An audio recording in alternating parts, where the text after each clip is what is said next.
Firebat with an unconventional lineup, to say the least. He's got Reno Mage and he's got Highlander Zoo.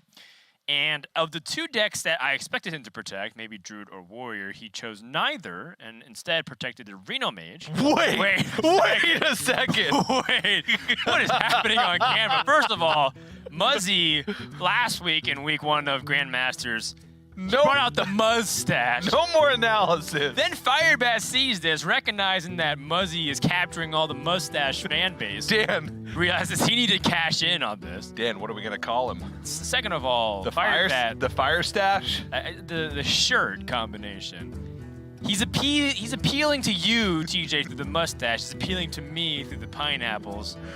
Where will Firebat be in 5 years? This is him now. And he looks like he's retired already. You won't believe it. Well, it seems like Firebat's already in vacation mode, taking it easy, or perhaps trying to land a role in Hot Fuzz, the sequel, Electric Boogaloo. Well, Muzzy was saying that he can't shave the mustache because he just keeps winning. Maybe Firebat is trying to Get on his level. Yeah, get on his level and the battle of the stash. Love it. Hey, I got you, friend. It's the Bat Stash. Also, Firebat told me that he's really into trying to make chat do crappy positives a lot of times with spam stuff. I'm sure they'll figure out something, whether it's shirt, mustache, or just general bat-related stuff. In the meantime, we have Zoo Warlock up against the Priest to start things off, so no Reno Mages. Muzzy on the train of protecting Priest and playing Priest. Game number 1. Looks like he's in that same camp as you, TJ. Yeah, Bloodyface did the same thing, and worked out for him. The Highlander Zoo with the one-ups of a bunch of stuff really starting to hurt here, just because there isn't that consistency of the one-drops that you usually would like to get. Yeah, it's funny, we didn't even talk about the decks at all because we were too distracted. We mentioned it was Highlander Zoo. We mentioned it was Highlander Zoo, but we didn't talk about Highlander Zoo in its entirety. I guess we talked about it a little bit yesterday, even though I don't think we even saw it. No, Bloodyface had it in his lineup. He didn't play it yesterday or today. Firebat planned the Highlander Zoo. So the concept behind Highlander Zoo, Zoo Warlocks do a really good job weighing the board, but sometimes just doesn't have the right answer in board clear and game-ending damage, which happens to be the best two things that Zephyrs does. Zephyrs is not super good at development because it offers you just the same thing like Tyrion or like an Animal Companion. Zephyrus is sometimes a little inconsistent with spot removal, like you need Polymorph versus Shadow Word Death versus, other things. But one thing Zephyrus is just super good at is clearing the board at 10 mana, or also like getting that Fireball or Savage quickly. Yeah, it can help solidify board states too. If you're like, I'm weak to this very specific AoE, get Soul Force. Right. I have a wide board state. I need Bloodlust or Savage Lord to end the game. Boom, done. So it kind of shores up the weaknesses of Zoo, and I can't remember if it must have been Bloodyface yesterday, but he said that there's so many one-drops that you want to play anyway in Zoo that you're cutting one-drops in the standard Zoo Warlock anyway. Yeah. So just play one copy of each, sacrifice a little bit of power in the mid-game with consistency in order to make room for a card that can bail you out of a situation that Zoo Warlock in the past would pretty much 100% lose from. So I didn't listen to a single word you said, TJ, because Firebat was leaning over to check on maybe trying to get a glimpse, cracker, and I just realized that his shirt was buttoned down exactly to the place it should be. Firebat doing his part. People always say, you know what, Hearthstone nerds, they could use a little bit of some makeover, trying to care a little bit more. We're adding some sex appeal to Hearthstone Grandmasters, and Firebat's doing his part. Muzzy's doing his part. What are you doing at home, is what I ask you. Firebat would want to be pushing for lethal, and that's good. It's a big-time draw. Yeah, it is getting him quite low, though. He's going all the way down to 17. But this injured Blade Master has been damaged enough to where it's not that big of a deal outside of like Circle of Healing plus another health buff. So a very wide board for Firebat, and Muzzy also getting quite low with a pretty threatening board, honestly.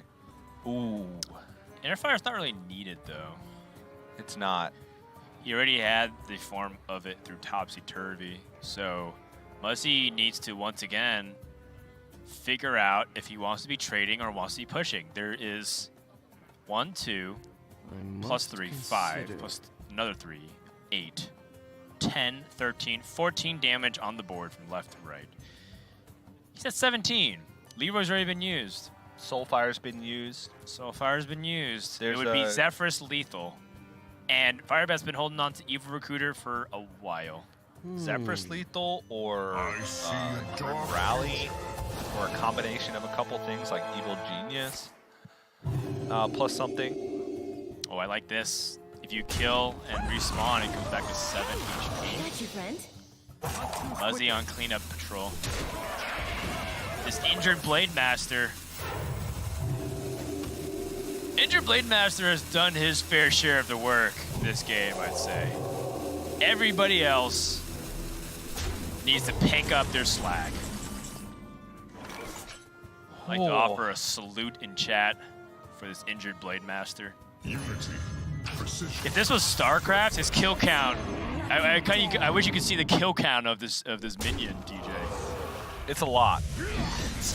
That thing's been alive since the beginning of this game. It's a lot. Upgrade that thing to a sergeant.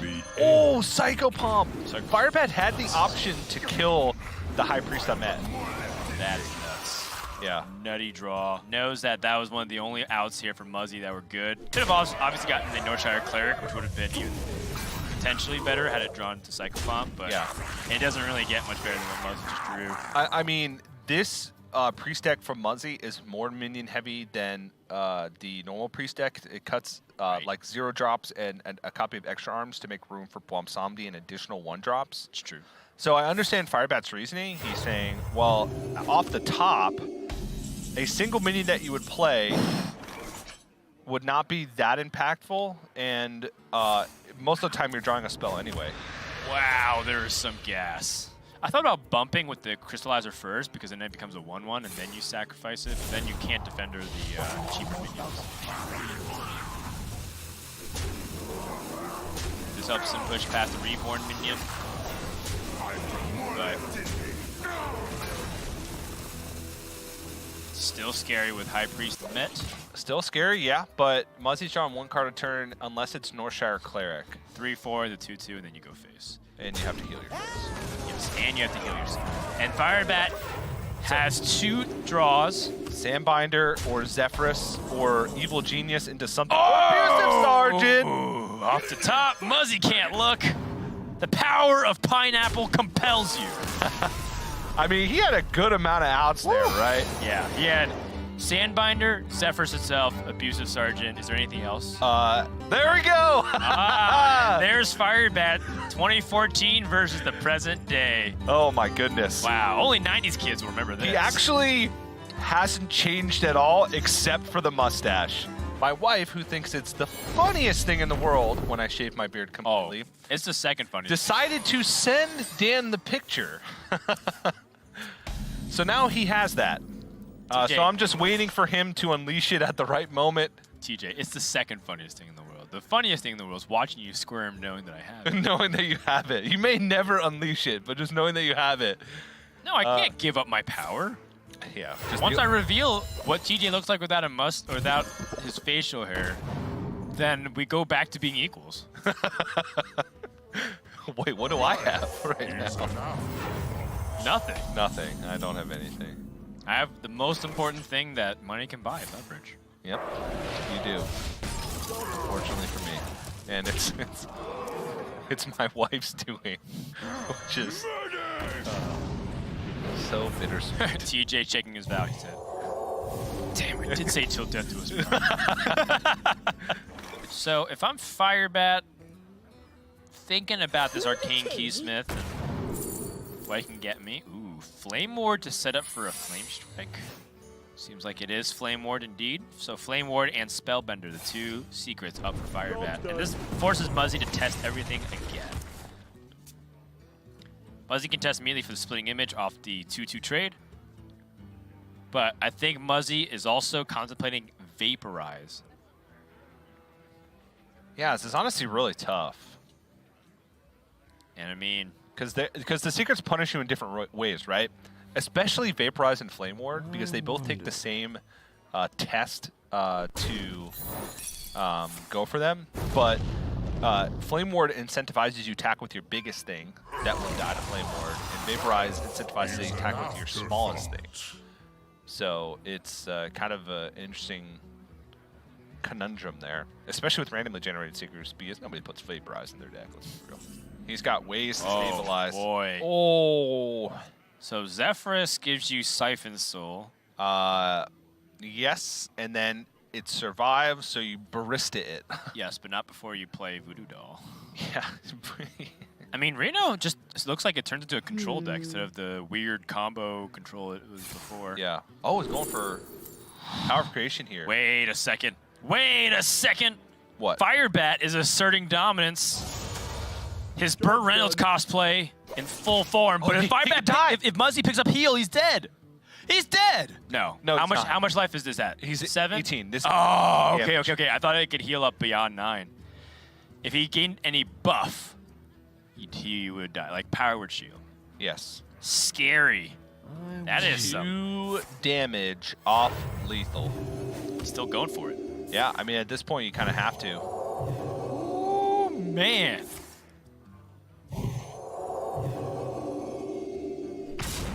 That is some danger zone. It's danger zone, but honestly, this priest deck, one thing it struggles with is closing out a game that you have no minions left, because it has 0, that's right, Dan, 0 direct damage. There is You put a lot of emphasis in there is not a single way that you can take anything from your deck and turn it into a way that can target your opponent's face to kill them. Well, Firebat targeting the Voodoo Doll with Conjurer's Calling. Gonna build up the board. This is a 2-turn lethal setup for Firebat. Oh, interesting. Zephyrus at the very end. What is that? Just throw it on there. Why not? Set up for the lethal. Yeah. This one is Dunzo. Yeah, I mean, Muzzy, seeing that Firebat has the board, already kind of knows that he's in big trouble. But this is icing on the cake. And for today, the power of the pineapple prevails. I think we will remember the Battle of the Stashes for some time. Oh, yeah. Firebat. Or is it Firebat? Who's actually there on the other line? What's up? How's it going? Yeah, this is Firebat. Who else would I be? We went through, well, first of all, it was great outfit, but we weren't sure if it was a Reno Jackson cosplay, if you were Burt Reynolds in some Benjamin Button reverse aging process. Oh, okay. Yeah. Wait. Did Muzzy shave his mustache? No. Oh, okay. Of course not. But now he has to. Now he has to, right? Yeah, you win, and then your opponent next week has to grow a mustache, and then it has to continue. Well, it makes sense. He's playing Highlander decks. There can only be one, and there can only be one guy with the mustache. We need a hashtag. Yeah. Shave the mustache, Muzz. But anyways, Firebat, talk to us a little bit about it. Highlander Zoo, Highlander Mage, aka Reno Mage. Looked like it worked out really nicely for you. Mm-hmm. I think people had a big knee-jerk reaction to the Mage nerfs. So everyone was just immediately like, Mage sucks, nobody play it. It's one of the least played classes on HS Replay now. Like, no one is playing Mage. And actually, I feel like Mage is still quite good. I think against all the aggressive decks, I think that people were kind of baited into keeping Pocket Galaxy in the mulligan when it was 5, when really you just want your defensive tools against aggro anyway. So I don't think that nerf hurt the matchups against aggro. I think the deck is still just really strong against aggro. Reno and Zephyrs are both insane versus aggressive decks, so it has its wins there. And versus Warrior, that's where the Pocket Galaxy really shines. It doesn't matter if it costs 7. So I think Mage is pretty cool. Although I do want to highlight, it does not beat Priest. I got very fortunate in panouts with the games against Muzzy there. I think Reno Zoo has a really good, solid matchup versus Priest. Like, it's not a super favorite by any means, but it's pretty all right. You're just having that extra wild card of the Zephyrs to be able to deal with their normally undealable stuff, like the big minions and whatnot, is really good. But, yeah, I think my deck's kind of overperformed versus the Priest. He just didn't have Cleric or Light Warden on 1, or even, the Beaming Sidekick or anything. He's running an extra 1-drop heavy deck, and he couldn't win the board early, so I was able to, squeak by with some good fortune there. Got it. We were talking a little bit on Omnistone, how you felt like you were trying to get ahead of the meta. Now that you've kind of seen half the weekend shake up in terms of people's lineups playing out, do you feel more or less or about the same amount of confidence for your second match going up against Eddie? More confident. I think my decks are much more well positioned versus Eddie than they are versus Muzzy. Eddie was on the train which I was hoping people would be on, which is the train of thought where you ignore Mage completely because no one's going to bring it because it sucks now. And Muzzy still had the Priest in his lineup, so he had a little bit of respect towards the Mage. But Eddie has got no respect for the Mage, so the Mage is going to crush him. So I feel pretty good about that. As well, I feel like King Ferris is overrated garbage. So Whoa! I'm pretty happy. I'm pretty happy I don't have him in my Druid deck where everyone else has had him in their Druid deck. A lot of people, it's clunky and awkward and gets stuck in your hand. It's a 10-drop that doesn't do anything immediately, and you don't need that much gas, man. These people, they're playing it and they're losing versus Warrior even with King Ferris in their deck because you're trying to outvalue Warrior. Like, why would you go to Warrior's home and try and do its thing better than it? You got to take it out of its comfort zone, bring it to your home, and then beat it up. So I like the tempo-oriented Druid. Great. I hope we're still talking about Hearthstone. You got a little far away with the analogy, but I was with you. Yeah. Firebat, we only have time for one last question, so I'll make this quick. Can you unbutton one more for us? Because I feel like you were doing great with the first two wins. Dan works for Twitch, so yeah, you're okay. Thank you. That one was just a fan service for me. I felt like I needed to wear this. This is my Vegas shirt. So when I was partying in Vegas, this is my shirt I wore the whole week when I was walking around drinking. So I was like, I got the mustache. The Vegas shirt just completes the look. I don't know. It seemed like that I had to one-up Muzzy's mustache somehow. And my mustache isn't as good as Muzzy's, so the shirt maybe puts me at least on par. Is that what he's going to do? He's just going to play against an opponent but do their outfit and look but better? And then just like one-up them in game and out of game? That's pretty brutal, Firebat. Let him have something. Well, I'm looking forward to his match against Just Saying then. He's going to be even quieter. Hope you got some hair bleach handy there, Firebat. That's right. All right, well, Firebat, congrats on your victory. Good luck tomorrow in your match with Eddie, and we'll see you next time. We started building the ladder like right here. Look at that. Beautiful. Before that, we were kind of streaking in a bad way. Pressure's not super relevant. I just need to get my card draw churning in this matchup.